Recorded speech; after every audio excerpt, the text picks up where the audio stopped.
Hello everybody and welcome back. This episode might be a bit shorter because I have had a lot of technical difficulties that, oh well, things happen. The party have just finished with the 3 tombs on the ridge and their horses have disappeared. It's in the evening and they look over to another hillside, not too far away, maybe about 1 mile. And there are the horses with 4 other horses. 3 normal-sized horses and 1 very large black stallion whose shoulder seems to come as high as our horses' heads. The other horses are standing around facing this horse in a circle, and the black horse it is talking. It whinnies, it neighs, it brays, it even stamps a hoof and shakes its mane and blows through its nose. And our 5 horses, plus these other ones, all respond in kind. And they have this back and forth, and as the party watch it, it becomes evident that they are having a conversation. Malin wants to get closer, curious as always, but Sylvia puts a hand on shoulder and with a small shake of her head, we're going to let these animals do what they want, even though these horses have our equipment with them. And it was wise to wait. After a while, our horses, they rear up on their hind legs, turn around and gallop back to us, and they seem to be filled with some extra vigour. What was all of that about?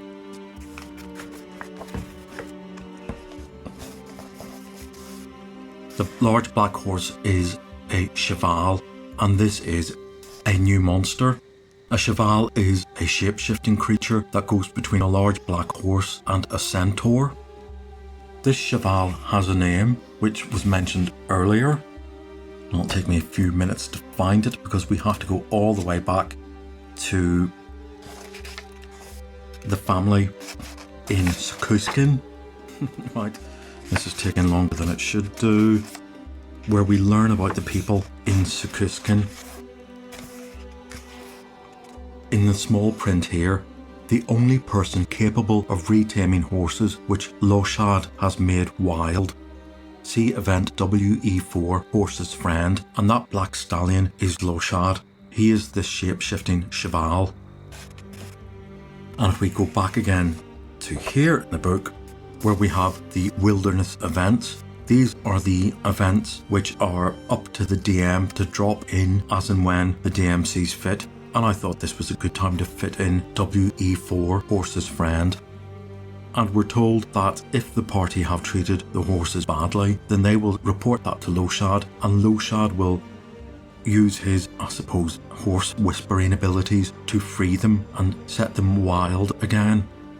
That has not happened because we've treated the horses fairly well. We've only ever really gone at a walking speed. We've never really pushed them for long gallops. There's been breaks in the middle of the day for them to rest and to graze on grass and to drink from a stream. We have not maltreated the horses, and of course that term would be up to the DM to decide. I think the DM would be watching the players and assessing how hard are they driving these horses. And this seems to be here as a kind of a little punishment for the DM to administer should any of the players have ridden their horses too hard without due care. So, our horses come back to us with all their stuff. We have passed that test. And the evening is setting, and we don't want to sleep right near these tombs. There's far too much undead and dark magic around them. We will move as far away as we can before the sun sets and make camp, and I will roll to see if there is an evening encounter. And there isn't. So we're going to bed down for the night, wake up the next day.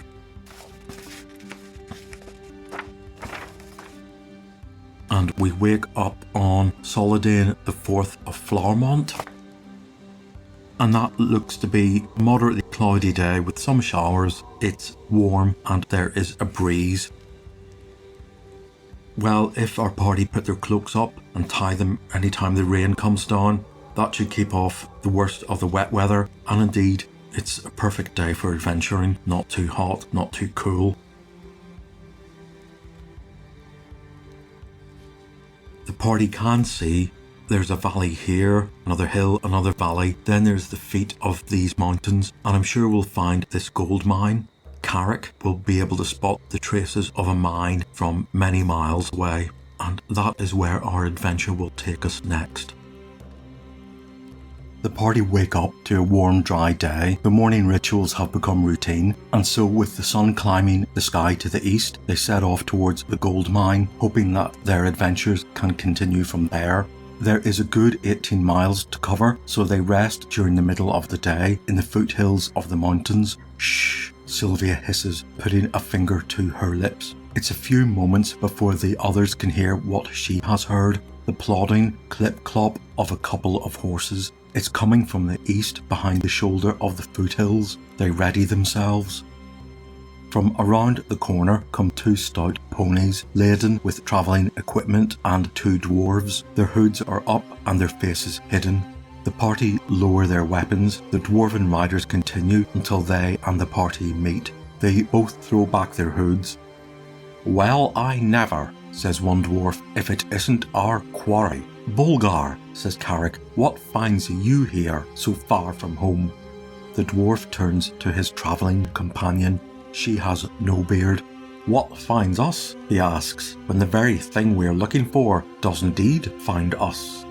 "Speak plainly, Bulgar, and less of your riddles," says Carrick.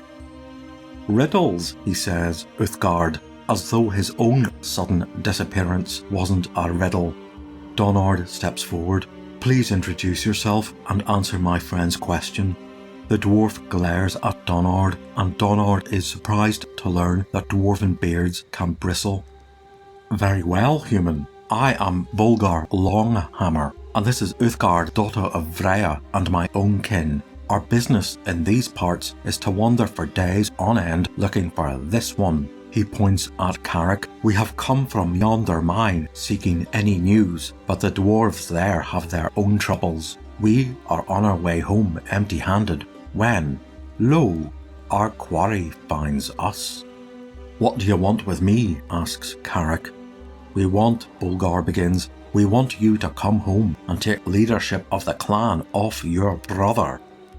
"Aye," says Carrick thoughtfully, "have things changed since our father died?" "Indeed," says Uthgard, speaking out of turn before her father, "and for the worse." Her father raises a hand. "Daughter, 'tis best to say little." "So Fergus is preparing you all for a war before you have even known you have enemies?" "Aye," says Bulgar gravely. "Has his obsession become madness?" asks Carrick. "Aye," says Bulgar gravely again. "And if I had stayed put and opposed him, would he have fought me, his own brother?" "Aye," says Bulgar gravely a third time. "So why don't you depose him and choose a new leader?" "As you well know," says Bulgar, losing impatience, "two families, the Longhammers and the Rock Cleavers, would stake their claim. There would be no peaceful answer. In fact, it might be civil war. The Deep Delvers have ruled us for nigh on 800 years, blurts Uthgard out of turn. "You can't abandon us. We thought Fergus had killed you." "If you thought me dead," says Carrick, "then why are you looking for me?" "Shh, daughter," says Bulgar. "That is a coincidence as bizarre as us finding you here." "Please tell," says Carrick. "A month ago," says Bulgar, "some of us, including your brother, were invited to the city of Evmuir for a night of feasting, drinking and song. All goes well, as the stout shields are generous with their fare and their land is fertile. Then it comes time for the song, and who is the bard but none other than the famous Gareth Ironhand, himself long thought dead." "Oh, he was just amazing," Uthgard gushes. But the party can see where this is going, and they let Bulgar continue.